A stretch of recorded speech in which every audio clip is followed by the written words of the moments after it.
Music to be Murdered By now has a deluxe edition, technically making it a double album, and so I covered this earlier in the year. In fact, it was one of the first records to cover in 2020, and now I've covered the side B that's been released, which is actually really impressive.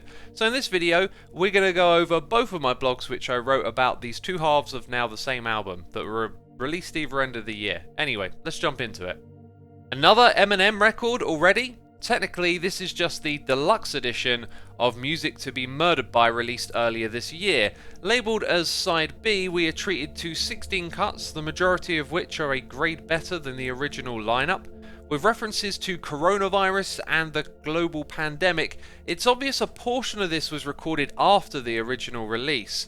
It has had me curious as to why these songs were packaged and released this way. One thing I'm sure is I've officially brought it twice now, the second time to get my hands on these new tracks, which I'm happy to say a fair swab of are pretty fantastic and just fun. It doesn't need to be reiterated that much of M's topicality revolves around his stature and split from the universal adoration his fans once gave him at the peak of his popularity. It's become a dull hindrance over the years, but not so much this time around. It does come up as well as media beef, but something seems keener in these raps. Book of Rhymes perhaps embodies the spirit, a track about getting all of the words written off the page and onto the music. I remember his struggles on Revival, clearly battling with his output and listeners' perceptions of it. On side B, he sounds relieved and free of that stress. Much of his material breezes on with a clear concept in mind, manifesting into structure and flow and puns in a variety of ways. He goes off on many narratives with plenty of wordplay and crafty raps that have you checking the connections as he rattles them off. Not all of it is great. One rhyme about channeling like the Panama Canal is a stretch, but this lack of filter balances out as M's talent shines in many spots with strings of fantastic links. At plenty of times he gets into it with swift raps loading and weaving rhymes and puns all together. His talent is still very much there. The record brings with it a DJ Premier feature and Dr. Dre from Out of the Shadows. He lays a classic piano-laden beat on the album closer Discombobulated, but his rap is mediocre. His name will always spark excitement, but the best is really in the past. It's mostly M that makes the record fun. Side B's instrumental production brings a variety of modern beats with hints of auto-tune and trap influences on a couple of songs, but it's mostly unremarkable, run-of-the-mill stuff. It's been a fun handful of spins, no doubt a couple of songs will bring me back on occasion, but the thing of note here is that this material seems better than the first half of the now double album. It's also fresh in the mind and hasn't had the majority of a year to fade as well.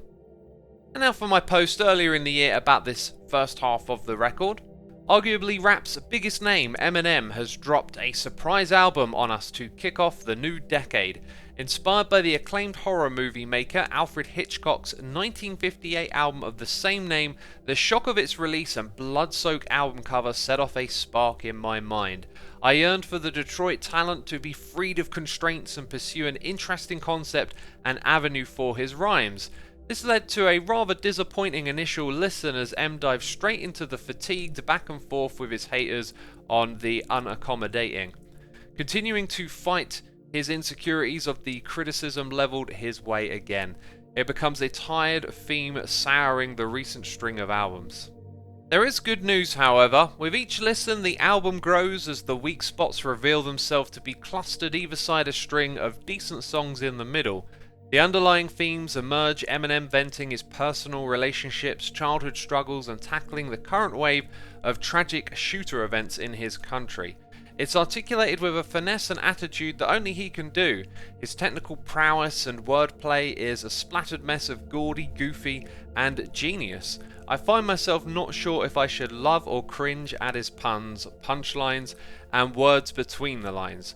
Finding reasons to enjoy it is always better than the baggage of critiquing a musical prodigy, though.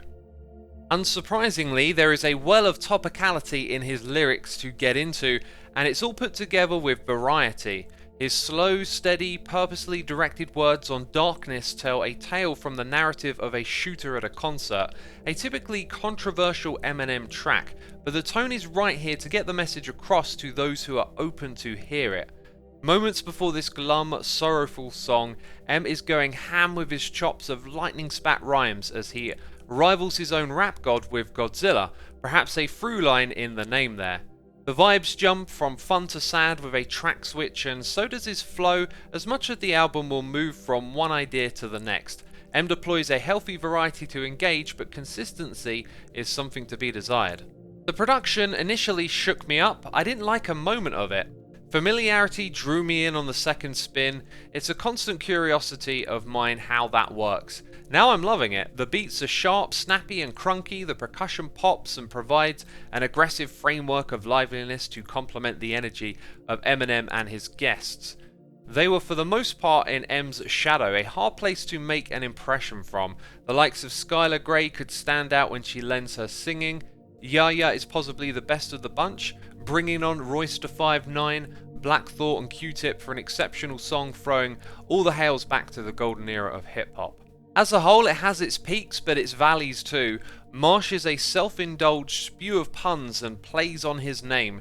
Not sure if I like it. Another Little Engine deploys a ridiculous chorus hook, and it's usually the hooks that are the continuous parts.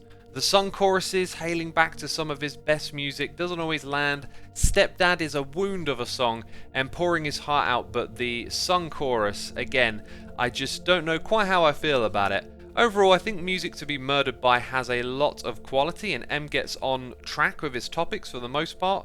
A little curation might have served it well, but I think the real test is for how long these songs will stick, and will I come back to it too often.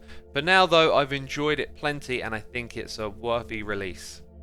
And there at the end of that one, I posed myself the question, and the reality is I haven't gone back to this one a lot. I'm reading the words over again. It's sort of reminding me a little bit of some of these songs, but the thing is, if they don't get in there and get stuck in your mind, you don't come back to them, you do tend to forget about them. When you're younger, you've got a lot of capacity to absorb music. You know, Eminem's first few records, I know every word of every song, whereas these days it's harder to squeeze stuff in there, and so I should probably intentionally give this one another spin just to see what I think of it. But yeah, I haven't really been drawn back to it based on memory. I've listened to a couple of tracks here and there over the year, but that's about it for this one. Anyway, that is my review of both sides of this record, and I think I'm probably going to stick to saying what I said, that the second half seems to be reasonably better than the first.